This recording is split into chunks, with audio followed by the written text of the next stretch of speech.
कराची पाकिस्तान का सबसे बड़ा शहर है। यहाँ रोशनी भी है, अंधेरा भी।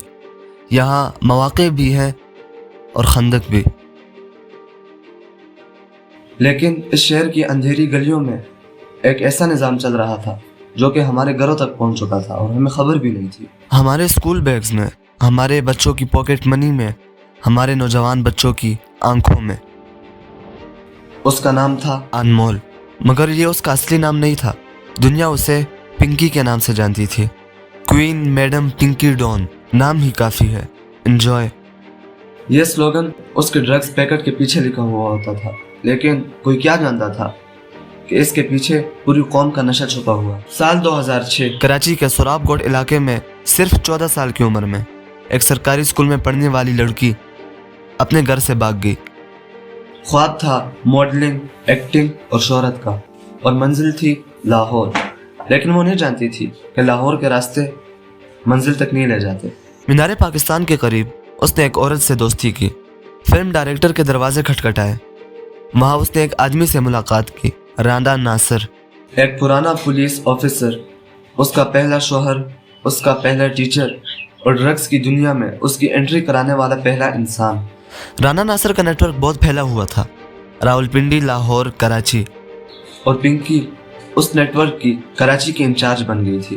ब्रीफ केस में ड्रग्स दूसरे शहरों को स्मगल करती थी। यह उसकी पहली ट्रेनिंग थी, लेकिन पिंकी यहाँ रुकने वाली नहीं थी।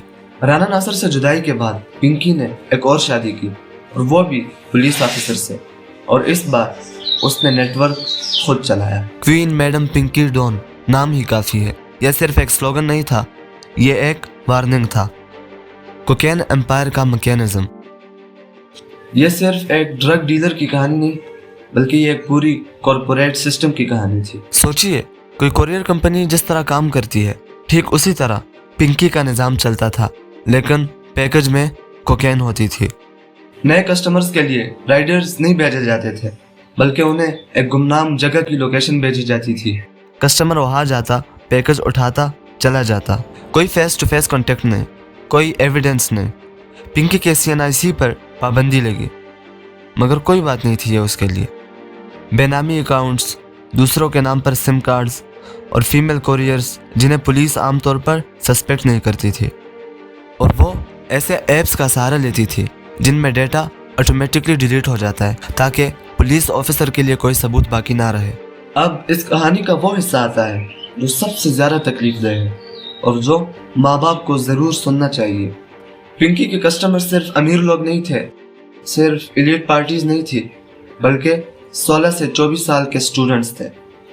एलीट स्कूल्स, प्राइवेट यूनिवर्सिटीज़, ये उसका मेन टारगेट थी। वो गोल्ड कोकेन बेचती थी, एक ऐसी क्वालिटी जो स्पेशली नौजवानों को टारगेट करती थी। और उसका नशा इतना डेडली था कि जो एक बार उसे छक ले तो उसका आदी बन जाए, क्योंकि वो उसमें केमिकल्स ऐड करती थी। ये कहानी आज 2026 में शुरू नहीं हुई, बल्कि 2021 में चल रही थी। गिरजी पुलिस स्टेशन, पहला केस दर्ज। नवंबर 2021, दूसरा केस। फिर पंजाब में 2024 में CIA पंजाब ने उसे अरेस्ट किया। लेकिन क्या हुआ?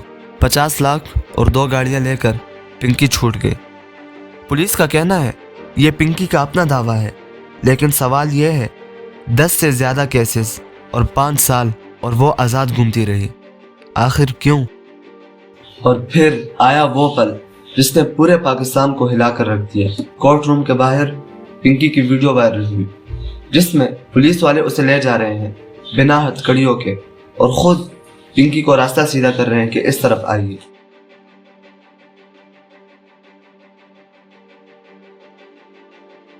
कोर्ट रूम के बाहर बिना हथकड़ियों के पिंकी ने एक नाम लिया, राजा परवेज, और फिर उससे माइक्रोफोन दूर कर दिए गए। लेकिन पूरे पाकिस्तान ने यह नाम सुन लिया। राजा परवेज अशरफ नेशनल असेंबली में आए और कहने लगे, मैं बेदाग ज़िंदगी गुजार रहा हूँ, मैं तैयार हूँ जांच के लिए। इन्वेस्टिगेशन जारी है। सेनेट स्टैंडिंग कमेटी ने ANF को तलब किया। लॉ मेकर्स ने कहा, अगर कोई पॉलिटिशियन, जज या और कोई सरकारी इदारों में ताल्लुक़ रखने वाला शख्स इस नेटवर्क में शामिल है तो उसका नाम पब्लिक करो। ड्रग टेस्ट की बात हुई, लेकिन पाकिस्तान में यह बात हमेशा कह दी जाती है फ़र्क ये है कि इस बार कैमरा था और कैमरा के सामने झूठ बोलना मुश्किल होता है। कुरान में अल्लाह ताला फरमाते हैं, या अय्युहल्लज़ीना आमनू इन्नमल खम्रु वल मैसिरु वल अंसाब वल अज़लामु रिज्सुम मिन अमलि शैतान। कुरान ने आज से 1400 साल पहले नशे को हराम करार दिया, सिर्फ इसीलिए नहीं कि ये सेहत को नुकसान देता है, बल्कि ये पूरे माशरे का सुकून और चैन बर्बाद कर देता है। और वो अकल जो अल्लाह ताला ने इंसान को अशरफुल मखलूक़ात के तौर पे दी है, ये उसको भी बर्बाद कर देता है। कुरान की इस आयत में अल्लाह ताला ने नशे को रिज्सुम मिन अमलि शैतान कहा है, शैतान का काम, और जो इसमें शामिल हो, बेचने वाला, खरीदने वाला, सब इस गुनाह में बराबर के शरीक हैं। यह सिर्फ एक फ़र्द का मसला नहीं है, इस्लाम पूरी सोसाइटी को देखता है।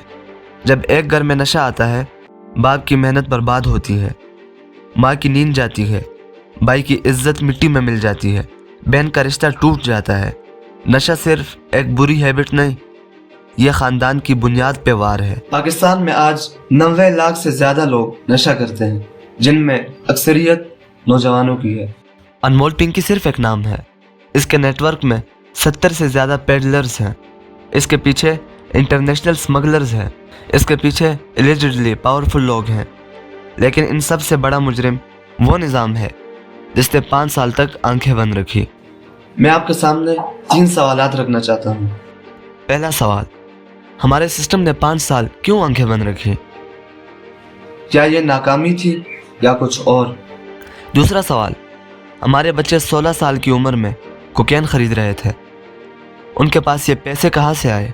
कहाँ से आई ये हिम्मत? हमारे घरों में क्या हो रहा है जो हम नहीं देख पा रहे? तीसरा सवाल, कि अब इस कहानी में कुछ बड़े लोगों के नाम आए हैं, क्या अब आगे इन्वेस्टिगेशन होगी या बात यहीं पर दब जाएगी? पाकिस्तान में इन सवालों का जवाब वक्त देता है, लेकिन वक्त के साथ जनरेशन भी जाती है। अनमोल पिंकी तो अभी जेल में है, लेकिन उसकी जगह कल कोई और ले सकता है।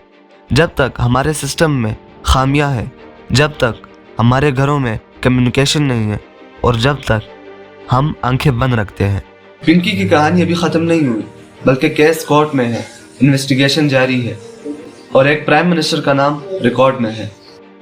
लेकिन यह डॉक्यूमेंट्री इसलिए नहीं बनाई गई कि आपको स्कैंडल सुनाए, ये इसलिए बनाई गई है कि आप जागें, अपने घर को देखें, अपने बच्चों को देखें, अपने निज़ाम पर सवालात उठाएं। पाकिस्तान को अनमोल पिंकी से नहीं बचाना, बल्कि उसको अपनी गफलत से बचाना है। अल्लाह हमें हिदायत दे। आमीन।